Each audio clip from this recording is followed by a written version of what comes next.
Pull up a chair. Let's talk. She cheated. He forgave her. And then I spent the next 8 months realizing he was the bigger problem. I know how that sounds. She's the one who had the affair. She made the choice. She's the one who sat at their kitchen table and told her husband what she had done. How does he end up being the bigger problem? Stay with me, because this is one of the cases I keep coming back to. I have been doing this work for 16 years, couples therapy for the last 9, and I have sat with a lot of betrayal stories. They have a shape, a villain, a victim, a long road back through the rubble. This story looked exactly like that, for a while. Then it didn't. I want to tell you about a couple I worked with a few years ago. This is a composite. Names and details change to protect everyone. But the pattern is real. I've seen it more than once. And the reason I keep coming back to it is this. Most people who walk through my office door would have looked at this couple and seen exactly the wrong thing. I almost did too. And I want to be honest with you about that because I think it matters. Let me tell you about Eli and Mara. Eli was 38. He was an architect. He had that look some men have. Not handsome exactly, but composed. Like he had already thought through the room before he walked into it. He wore well-fitted clothes and quiet colors. He sat up straight. He had a habit of adjusting his left sleeve, 3 small tugs, right before his wife started to say something emotional. I noticed that in our second session. I wrote it down and I didn't say anything yet. Mara was 37. She was a senior nurse practitioner at a hospital about 20 minutes from where they lived. The kind of competent that comes from being tested for years, not just trained. She knew how to hold herself together in a crisis, most of the time. In our first session, she was barely holding herself together at all. They had been married for 9 years. They had a daughter, 8 years old. They lived in a house Eli had helped design. He mentioned this once, early on, in a way that was clearly a point of pride. They had the life that from the outside looks like things went mostly right. And 6 months before they came to see me, Mara had had an affair. It went on for about 4 months, with a man she worked with at the hospital, a doctor. It ended when she told Eli herself. She didn't wait to be caught. She sat down at their kitchen table on a Tuesday night after their daughter was asleep, and she told him everything. I want you to hold that detail. She told him herself. I'll come back to it. When they walked into my office for the first time, the dynamic was exactly what you'd expect. Mara could barely make eye contact with me. She looked like she hadn't slept in weeks, because she hadn't. She cried in the first 5 minutes. She apologized to Eli directly, in front of me, for what I think was the 3rd or 4th time that day. She said she didn't know who she was anymore. She said she didn't recognize the person who had done this. Eli listened. He reached for the tissue box before she did, and handed it to her without a word. He said quietly, I know. He said he wanted to do the work. He said he believed in their family. He said he was committed to seeing it through. He was, by every visible measure, the picture of a man responding to betrayal with grace. I want to tell you what I thought in that first hour. I thought, this is hard, but it's workable. I thought she has a mountain of guilt to get through, and he has a lot of pain that hasn't come out yet. Eventually, those two things were going to have to meet. I thought I was watching a betrayal story. Clear villain, clear victim, long road back. Road exists. I thought I knew exactly what this was. Let me stop the story here for a second. I want to say something about first sessions with couples after an affair. The guilt in those rooms is enormous. It takes up all the air. The person who cheated is showing you everything. The shame, the collapse, the exhausted apologies. The person who was cheated on is often showing you something that looks like steadiness, composure, dignity. And here's what I have learned over many years of watching this. Composure is a thing worth looking at twice. It is not always strength. Sometimes it is. And sometimes it is what a person looks like when they have been holding it together for so long that they literally don't know how to stop. I'm not saying that to excuse what Mara did. She made a choice. It hurt her husband and her daughter and everyone in that house. That is real and it stays real no matter what else is true. But I am saying, When someone is very, very composed in the face of something this painful, that's worth watching. And I was watching. Okay, back to Eli and Mara. The first 2 sessions looked like what I expected. Mara talked. She was honest and she was specific and she did not make excuses. Eli listened. He asked thoughtful questions. He did not shut down. He did not raise his voice. He showed up. Except for one thing. Every time Mara started talking about something emotional, not a fact, not a timeline, but an actual feeling, Eli let out a breath. Small, controlled, not dramatic, not a sigh of frustration, just air leaving his chest. And then he would resettle in his chair and his face would go just a little bit still. I started counting those breaths in session 2. I counted 6. And in session 3, something happened that I want to tell you about carefully. I asked Mara a question I sometimes ask when I want to understand what an affair actually was, underneath the surface. Not the logistics. I asked her to describe the other man in one sentence. Not his personality, not what he looked like. Just, what did that relationship give her that was missing at home? She didn't hesitate. She said, "He listened to me when I talked." That was it. That was the whole sentence. And in my peripheral vision, I saw Eli exhale. I want you to sit with that for a moment, because I did. I sat with it, and then I looked over at Eli and I said, "Did you hear that?" He said, "Yes." I said, "What do you make of it?" He said, "She clearly wasn't getting something she needed from me, and that's something we need to work on." It was a perfectly reasonable answer. It was the right kind of answer in a way. And it told me almost nothing about whether he understood what she had actually said. Let me stop the story again, because I want to name what I was starting to see.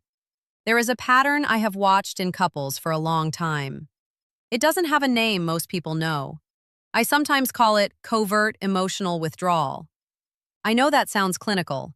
Let me tell you what it actually means. It means one person slowly, over months, over years, stops being emotionally present for the other.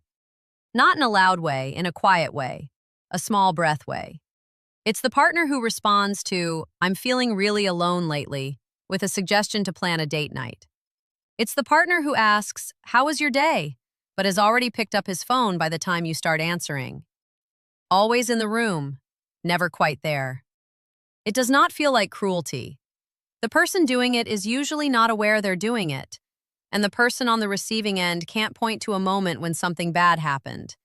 They just feel worse and worse, lonelier and lonelier. Nothing happened. There was no fight. There was just a slow, quiet disappearing. I have watched this do more damage to marriages than people realize. Because at least when something loud happens, you can name it. When nothing has happened, when it is just 1,000 small moments of not quite being seen, you can't point to any of it, and you start to think the problem is you. Okay, back to the case. Over sessions 3 and 4, I started watching Eli more carefully, and I started noticing a specific thing. When Mara talked about something she felt, not a fact, not a plan, but an actual feeling, Eli would listen for a few sentences. Then something would shift in him.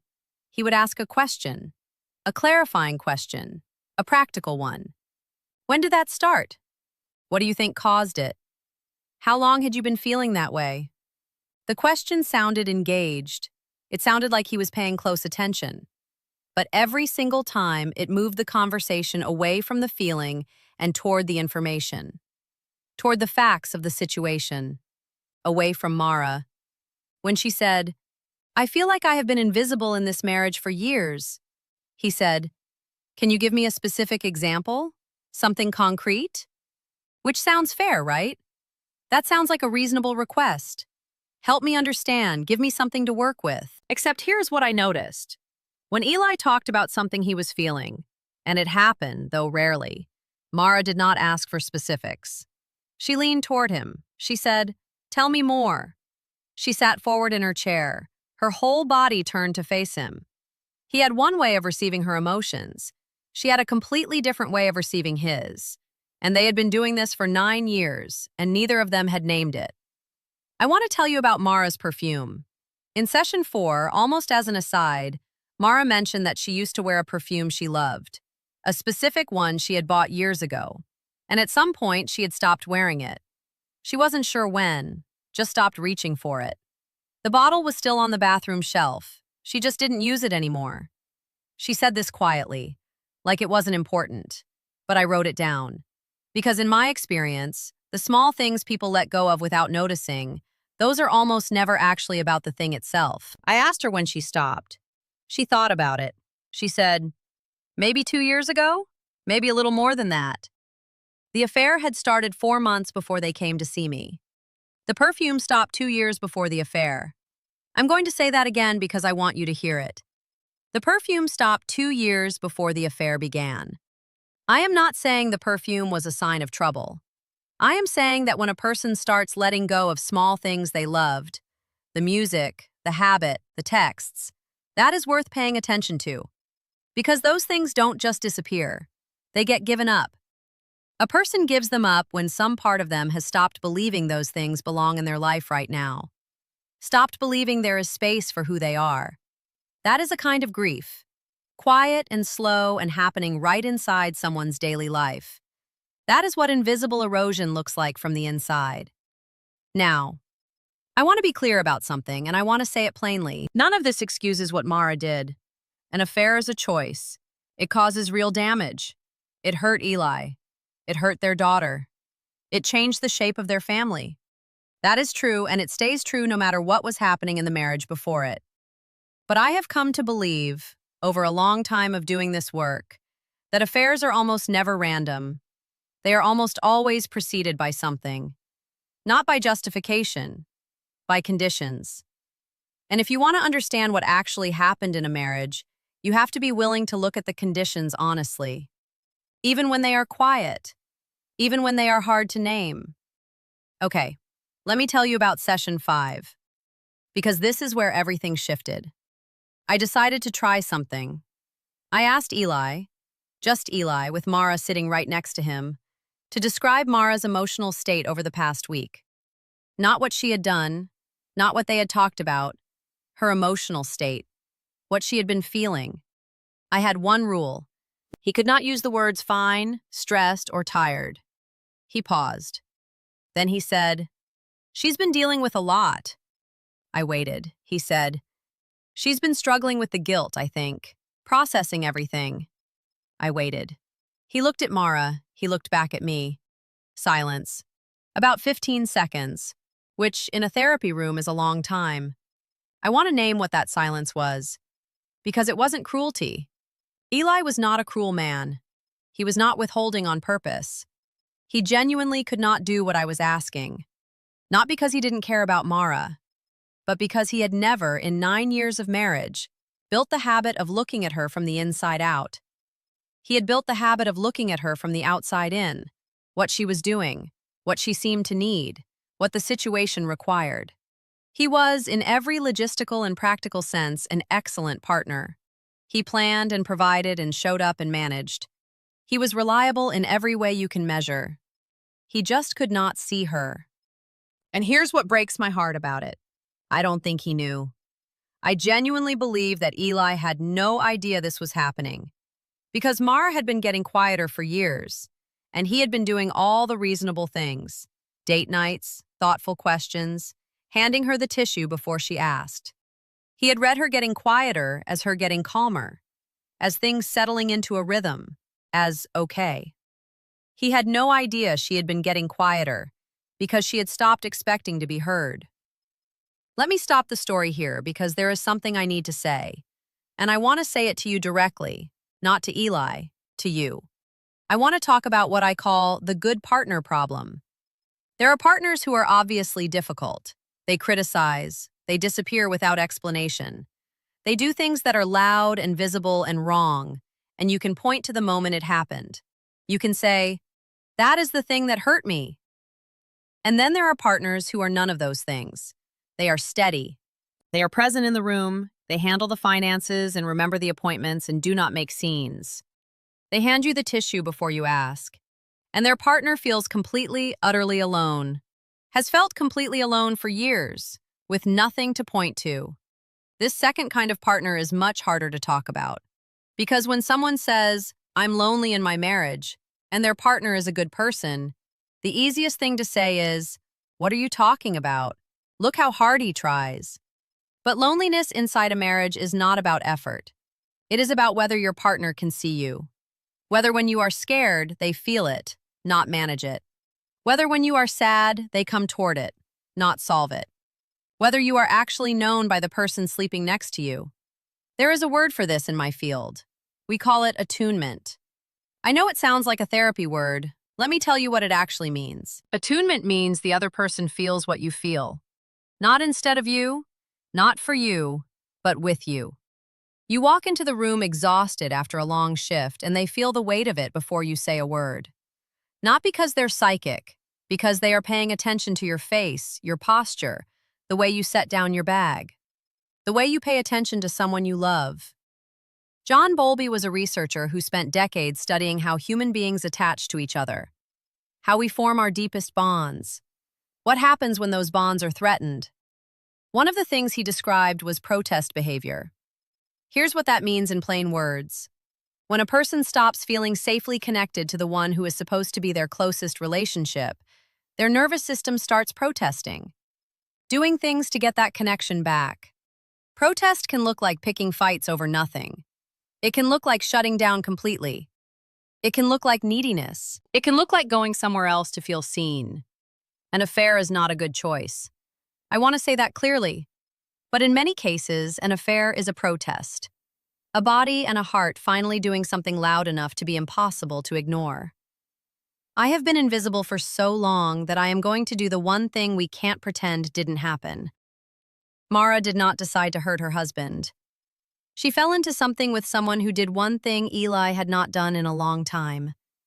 He listened when she talked. He looked at her face. He asked how she was, and then waited for the actual answer. That is not a small thing. For someone slowly starved of it, it is enormous. Okay, back to session 5. Back to the 15-second silence. When Eli couldn't find the words, when the silence stretched out and we were all just sitting there with it, I did not move on. I held the silence. And then I said to Eli, I want you to try something this week. When you can see Mara having a feeling, not when she tells you, but when you can just see it, try to name it to yourself. Quietly, in your own head. You don't have to say it out loud. You don't have to do anything with it. Just practice seeing what it is. He nodded. He said, okay. I want to tell you about Eli's okays. He had 3 of them and they were all different. There was the okay that meant, I understand and I agree. There was the okay that meant, I hear you, let's move forward. And there was the okay that meant, I'm not sure what you're asking of me, but I'll figure it out on my own later. That third one was the one he used most often with Mara. I've been hearing it in almost every session when she said something he didn't quite know how to receive. He gave me that third okay after I gave him the assignment. But here's what happened. He came back the following week and he had done it. He had actually paid attention. And in that session, slowly, he described one moment. Just one. He said Mara had come home from a long shift, and he could see from across the kitchen that something was off. He had been about to ask her what they were having for dinner. He said he almost asked that. He said instead he sat down at the kitchen table and waited to see what she would do. She sat down across from him. She said she had had a really hard day. And he did not ask for the specifics. He just said, tell me. He said it was one of the stranger conversations they'd had in a long time. He couldn't explain why. He said it just felt different somehow. Mara, next to him on the couch, was crying. Not the guilty, ashamed crying from session 1. Something else. Something that looked more like relief. And she said something that I have thought about many times since. She said, I feel like I have been trying to tell you something for years, and I didn't even know what I was trying to say. He looked at her, really looked at her, and he said, I know. I think I didn't want to hear it because I was scared of what it was. That sentence. That honest, frightened sentence. That was the first time in 5 sessions that I had seen the composure drop. It was not a fixed marriage. Let me be clear about that. There was still a lot of pain ahead. There was still the affair to work through, the full weight of it, the broken trust, the months of Eli trying to decide if he could stay. None of that went away. None of it should have gone away. But something real had shifted, something that mattered. Let me stop the story one more time because I want to explain what that shift was and why it matters. What Eli did was not dramatic. He didn't have a breakthrough. He didn't confess to years of emotional neglect. He sat down at a kitchen table. He said 2 words, "Tell me," and then he waited. Here is why that is more important than it sounds. In couples work, we talk a lot about the big conversations, processing the wound, having the talk, and those things matter. But what I have learned is that trust between 2 people is not built in big conversations. It is built in small ones. In the 10-second moments. In "tell me" instead of "what's for dinner." In putting the phone down when someone walks in. In staying in your chair when your partner starts to cry, instead of getting up to find a solution. Those small moments are where real closeness lives, not on vacation or at the anniversary dinner, on Tuesday night, on the Wednesday morning when nothing in particular is happening, on the drive home when somebody is quiet in a way that might mean something. When those moments are absent, consistently over years, the damage is invisible and it is real. It doesn't leave marks you can photograph, but it leaves marks. The people on the receiving end often can't describe what's wrong. They just know they feel alone in a room with someone they love. They know they stopped wearing the perfume. They stopped putting music on when they cooked. They can't tell you when. They just know something that used to be part of them went very, very quiet. If any part of that feels familiar, I want you to hold it gently. Not as evidence that your partner is a bad person. Not as permission to make a choice that can't be undone. As information. As honest information about what you might need and whether you have found a way to ask for it that could actually be heard. I want to speak to you directly now, before I close out this story. I have told you about Eli and Mara because their case keeps pointing me at a question I think a lot of us need to sit with. Here it is. When is the quiet, harmful thing more dangerous than the loud, harmful thing? An affair is loud. You can see it. You can name the moment everything changed. And when something is that visible, we know what to do with our feelings about it. We know who is angry at whom. We know what the damage is. But what about the years before the loud thing? What about the 10,000 small moments when one person looked at the other and did not really see them? What about the breath that happens every single time someone starts to say something real? What about the "okay" that means, "I don't quite know how to be here with you right now"? Those things don't come with a moment you can circle on a calendar. They don't announce themselves. But they accumulate, slowly, quietly, and eventually they become the conditions in which louder things become possible. That is not comfortable to hear if you think you might be the Eli in someone's story. I understand that. And I want to say plainly, I am not telling you that quiet distance is worse than an affair. What I am asking is that you be honest with yourself about what kind of partner you have been in the small moments. Not the big ones, the Tuesday ones. Can you describe your partner's emotional life right now?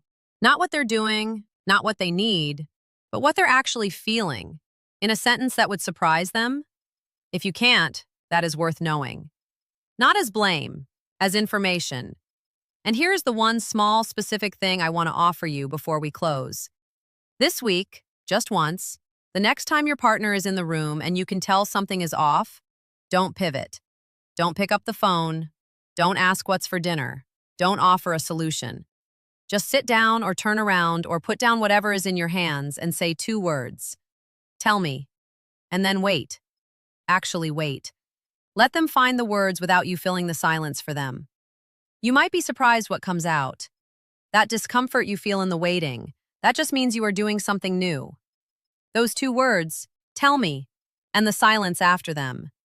That is where 2 people find their way back to each other. Let me tell you where Eli and Mara ended up, briefly. They stayed in therapy for almost a year. It was not an easy road. There was a period in the middle where Eli got angry. The real anger, the kind he had been keeping perfectly still under all that composure. It was not easy to be in the room for. But it was also what Mara needed. She needed to know she had mattered enough to break him a little. In my experience, what people fear most from their partner in a crisis is not anger. It is the sense that you didn't matter enough to cause it. Eli's anger was not indifference. And when it finally came out, something between them started to become real. They stayed. They got through it. They are a different marriage now than the one they came in with. I believe it is a better built one. But it cost a lot to build, and it took a long time, and neither of them would tell you it was easy. Near the end of our last session together, Mara mentioned something offhand. She said she had started wearing her perfume again. The one she had stopped wearing 2 years before the affair. She said it almost like she was noting the weather, like it wasn't a big deal. I didn't tell her that I had written it down in session 4. Some things you observe and you hold quietly to yourself. She was wearing it that day. I could smell it from across the green velvet couch when she walked in. She sat down close to Eli, a few inches closer than she had been in our very first session together. And that's what this work looks like sometimes. Not a transformation you can point to. Just a few inches. Just a scent you thought you had lost and then, somehow, found your way back to. That is enough. That is real. I want to leave you with one thing from this story. Just one. The villain in a marriage is almost never who the story first tells you it is. The loudest bad thing is not always the most important thing. And the person who is the most composed, the most willing to do the work, that person is worth looking at twice. Not because they are bad, but because that kind of composure is sometimes what someone who has slowly learned not to need anything looks like from the outside. She cheated. He forgave her. And the real story was what had happened, quietly, in the years before either of those things occurred. Ask yourself what is quiet in your life right now that used to be loud. Ask yourself what small thing you have stopped doing without quite knowing when you stopped. Ask yourself, honestly and without blame, whether the person you love can see you, whether you can see them. If the answer gives you a little fear, hold on to that. That fear is not the problem. That fear means you still care. That fear is where the work begins. Take care of yourself. And take care with yourself.